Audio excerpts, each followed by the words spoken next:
What's up, YouTube? It's your boy, Professor Victor, coming at you with another HMS video! Log life! Y'all know what to do. Smash that like button, squish that subscription, and ring-a-ding-ding that notification bell so you don't miss another video that we do. Now that we got that out of the way, without further ado,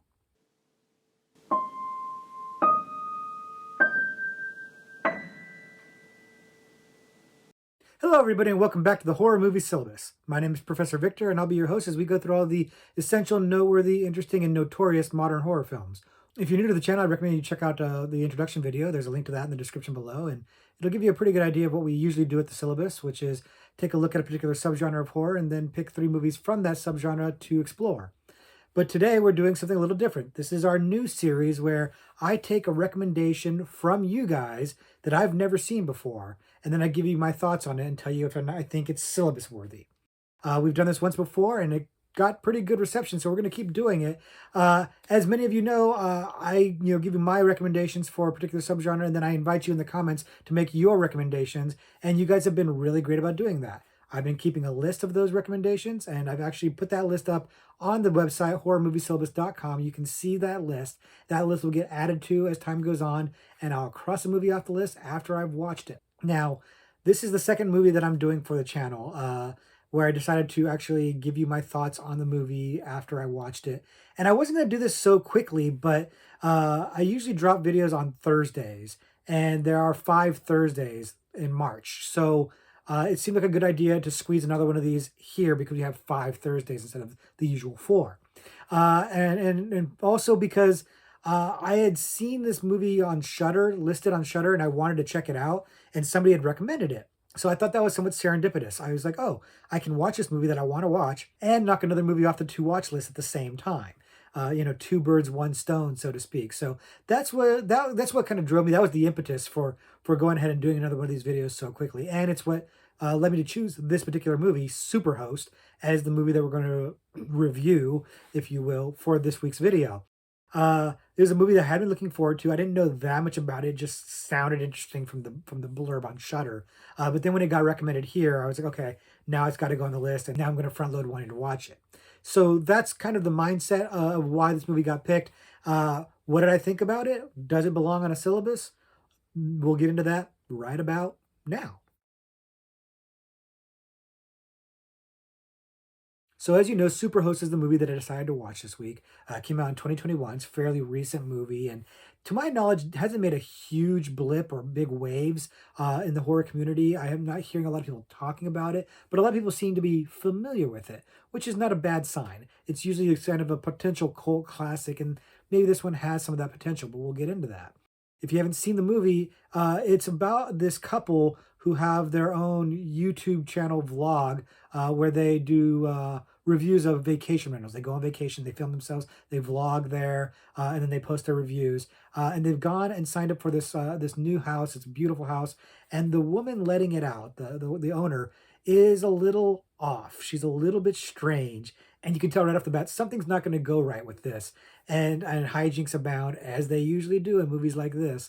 And but to say any more than that, of course, is to spoil, and we don't spoil that. But suffice to say, this movie had a really fun setup. I liked the idea right from the get-go of this vlogging couple being our protagonist, and the success of their channel being the impetus for this movie, being the inciting incident, if you will. I have no shame in telling you that, since I started this YouTube channel about a year and a half ago, I have a newfound appreciation for people who do it for a living. For me, it's just a hobby. But the people who make a living off of this, I have new respect for them because it's not easy. It's not easy work at all. And if your income and livelihood depended on this, I could see it being incredibly stressful. And so I think that gets captured in this movie right off the bat. The couple's YouTube channel is starting to struggle. They're losing subscribers. They're not getting as many views, which means they're not getting as much revenue. They're having a hard time making ends meet. And that's a driving part of the story. And I felt that. To me, that really resonated for me, even though, again, I don't make money off of YouTube, but I understood it in a way that I might not have understood it, say, 2 years ago. And I think that's important because I think our culture understands this better too. I think, especially younger people who have grown up in the YouTube culture, really get the the value of likes, the importance of them, the importance of views, and can identify with that as a motivating factor in these people's decisions, and why they maybe make some decisions that aren't great. Whereas, people my age oftentimes might not understand that. So I liked that. I liked the initial setup.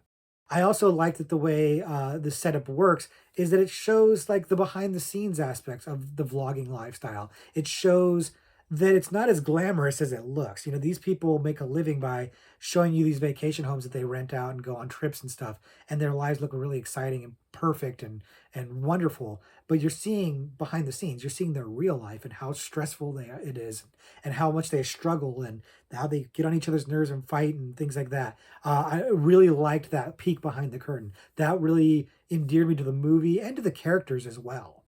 It also did a really good job of blending modern technology into the storyline in a way that didn't feel showy. It wasn't making a big deal about the fact that there were security cameras in the house, or, that there was trouble with uploading videos because of the Wi Fi connection and things like that. It just worked those into the story naturally. That was organic to the story. So when you had this technology, like, electronic locks and things like that, it wasn't a highlight of the movie. It wasn't like, ooh, these electronic locks are going to come back later and be important. It felt all normal because this is a technology based career that these people are in. And so everything that's technologically advanced, at least for the time, feels normal. It is, however, something that gives me some pause about the longevity of this movie, but we'll get into that in a little while. Another thing about this movie that I really liked, and probably maybe my favorite part of the movie, is the performances. Across the board, they're really great, but the standout is Gracie Gillum as the owner of the Airbnb, or the property that's being rented out. She is outstanding. She is way over the top, and it fits the movie perfectly. Right off the bat, you can tell there's something very wrong with this woman. She's not okay. The question is, how not okay is she?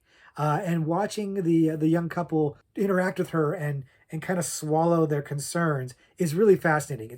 It's that whole social nicety thing. You don't really want to say something to her face, but she's not okay. She's off, and it's troubling. And you can kind of wonder yourself, would I react differently here, or would I also kind of just politely nod my head and smile when she's talking like this? It was fantastic, but her performance is unnerving. And when she goes to 11, which she does in the movie, and I don't want to spoil too much, but you can kind of tell where it's going. Fantastic. And she goes off the rails. The movie is fantastic. I've seen her in other things before, but I'll be honest with you, she didn't really make enough of an impression for me to recognize her. I actually recognize her more because she kind of reminds me, both in looks and in demeanor, of a friend of mine, which added a whole extra layer to the movie for me, an extra layer of enjoyment. But she is wonderfully creepy, wonderfully upbeat and big, and just bug nuts crazy in the best possible way. She steals the movie for sure. Audrey Chow as the young man of the couple that's vlogging is also really good in the movie. He's kind of your center. He's your grounded piece. You're mostly following him. And if you're a fan of Supernatural, and I am, you'll recognize him as Kevin the Prophet. So I already was endeared to him because he was a very likable character from that show. So I instantly connected with him. And so that also helped me enjoy the movie a lot because I was on his side kind of from the get go. And he was likable in the movie. His girlfriend, who's played by Sarah Canning, is also really good in the movie, but she's not very likable. But that's the point. She, of the couple, is much more obsessed with the likes and the views. She's much more stressed out about the success of the channel, and as a result, comes off as much more superficial and interested or focused on the wrong things. And she's a big part of why the movie kind of starts to go into bad territory. She's the one driving a lot of the bad decisions, and you needed that character, and she did it really well. Another actress that I've seen in other things, but again don't remember very well. She's good in this. And I'd be remiss if I didn't mention Barbara Crampton showing up in the movie in a small role. More than a cameo, but not a big role, but a fantastic role. And I won't say what she is and what she does or anything like that because I don't want to spoil it, but she's great. Barbara Crampton, always great, but she's great in this movie. And she was a really welcome addition to it. Lastly, I'll just mention the pace of the movie. It's a really tight, taut thriller. It moves. The movie doesn't dawdle too much. It really gets going pretty quickly. Before you know it, things have escalated and you're getting to the nitty gritty and the good stuff pretty quick. Now, while I'll cite that as a pro for the movie, to its benefit, it could also arguably be to its detriment because one of the things that I think is the biggest missed opportunity of this movie is that it didn't spend more time delving into the vloggers' plight and their whole YouTube channel not doing so well, and what it means and the stress involved in that. That character development was there, but it could have been teased out or fleshed out a bit more. I found it interesting. Maybe it's just me. Maybe that I'm in the minority on that. I would have liked to see the movie do a little bit more exploration into that aspect of it. The vlogging culture, the YouTube lifestyle, and that the obsession with likes and views. I would have liked to have seen a little bit more of that play out. It really does a good job of tapping into how somebody's negative review can really affect somebody's life. That's hit on pretty well. But I think you could have done even more by adding into it the obsession with, social media culture.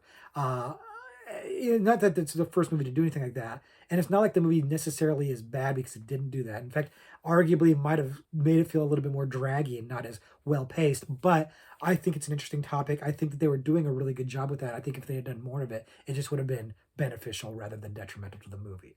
Again, the movie works technology into it so seamlessly, so effortlessly without making a big deal out of it in a really good way. I just would have liked to see them explore the meanings of that technology or the effects of that technology more than they did. But this is admittedly something of a nitpick. Overall, I really, really enjoyed this movie. It's admittedly kind of a throwaway movie. It's not super deep. Like I said, it's not really digging deep into these issues, but it's a good time. It does have a good balance of having some sort of theme or message, but also having just a really well paced, fun, trashy thriller. It all worked really, really well and came together nicely. I had a blast. I never got bored. I was having a good time. I was into it. I was feeling all the characters. Everything was good. It's definitely got fun on the forefront of its mind, both in terms of the story idea and in terms of the performances of the actors, especially Gracie Gillen, because she's having a blast and I'm having a blast with her. Um, I'm glad this got recommended because this is the kind of movie you recommend to people who you want them to have a good time watching horror. This is fun. It had some gore in it. It's not like it's devoid of gore or anything like that. It's got some gore in it. It's got some good stuff in there. But it's a little bit bleak of an ending. But overall, even with that, it's still fun. And it makes for a great recommendation. So tip of the hat to people recommending this one because this hit my sweet spot. This really was a good one for me. I really enjoyed it quite a bit. So the question is it syllabus worthy? I clearly had a really good time with this movie, but does that mean it's good enough to make the syllabus? And the answer is probably not because I'm not sure where it would go. I started asking myself, well, what kind of subgenre would I plug this into? And I'm sure I could squeeze it into all kinds of different things. But it's really kind of a movie unto itself. I would be inclined to put it into some sort of like, maybe the technology subgenre, but uh, and I tease getting to this. Let's get into it now. The thing about the technology is it's very modern, right? The technology in the movie, they're talking about YouTube and posting videos and security cameras and security blocks and stuff like that. And, cell phones, all video cameras, all this stuff that people are using right now, which makes me think that in 15, 20 years, hell, 5 or 10 years, this movie's going to feel dated. It's not going to age super well. Now, that alone does not mean it doesn't go on the syllabus. That's not enough of a reason by itself to do that because there are plenty of movies on the syllabus that are dated. That's not an issue in and of itself, but it's one of the things I like the most about the movie is this look at current culture. And as that culture maybe changes and people shift their philosophies or their interests, this movie might not hit as well anymore. It's a possibility. Um, so while I maybe try to stick in the technology subgenre, that was my first gut instinct. I'm not sure it would make the cut for that. And then my question was, well, if I was going to make a new subgenre and put it in there, something in the horror movie supplement, where would I put it? And I was a little stumped. And that's what led me to believe that, well, maybe that means it's not going to make the syllabus. That said, I reserve the right to change my mind. Like I said, I am making a supplement to the syllabus as we speak, and I really like this movie. So if I can think of a way to fit this movie in, I might just do it because, as you know, I focus on essential movies, noteworthy movies, interesting movies, notorious movies. But every now and then, I just put a movie on there because I like it a lot, and I liked this movie a lot. So It's possible that it winds up squeezing its way onto the supplement somehow. Only time will tell. As of this minute, it's not on there. I'll tell you that.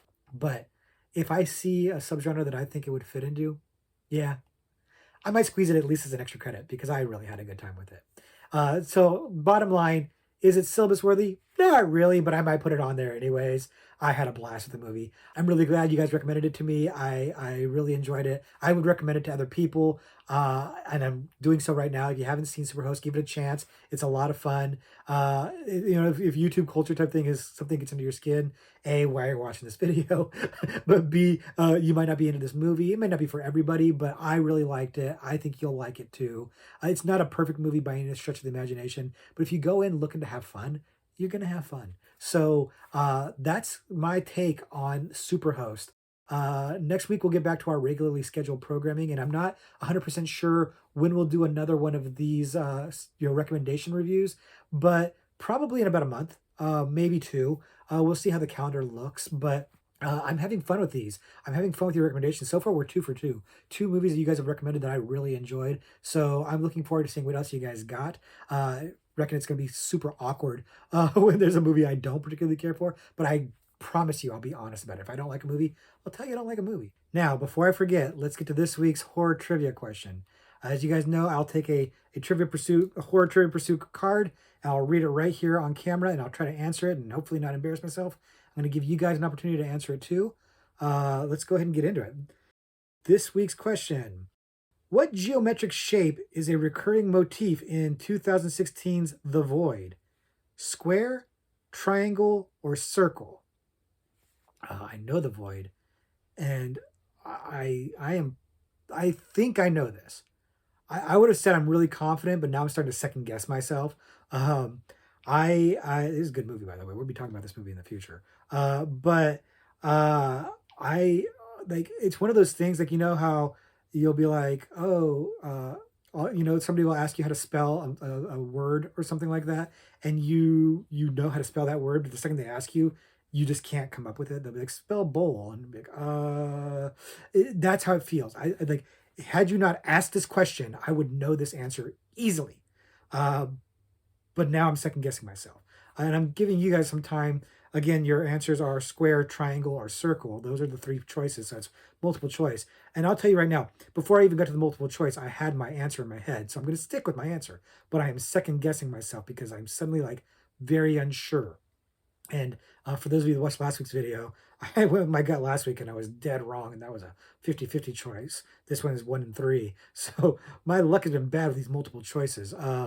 But I'm going to go and give my answer. My answer is triangle. Triangle is what came to mind the second I heard the void in the question. So let's find out. Am I right? Is it the void or is it one of these other things? Triangle. Thank God. I couldn't take the idea of being wrong on this again. Like having my gut be wrong to me, lie to me 2 weeks in a row would feel offensive. Thank God it's triangle. Triangle is the shape. Not square, not circle. Did you guess triangle? Have you seen The Void? If you've seen The Void, don't spoil it in the comments because we'll be talking about that in the future. But it's a great movie, and yeah, the triangle, it leapt to mind, and then I panicked. I got scared and thought maybe I was going to be embarrassed again. Thank God I'm not, and I'm kind of embarrassed by admitting I was going to be embarrassed. So, what are you going to do? But hey, we're all amongst friends here anyway. So, hopefully you got that one right. And thanks again for everything. Thanks again for the recommendations. Keep them coming. And until next week when we get back to our regularly scheduled programming, class dismissed.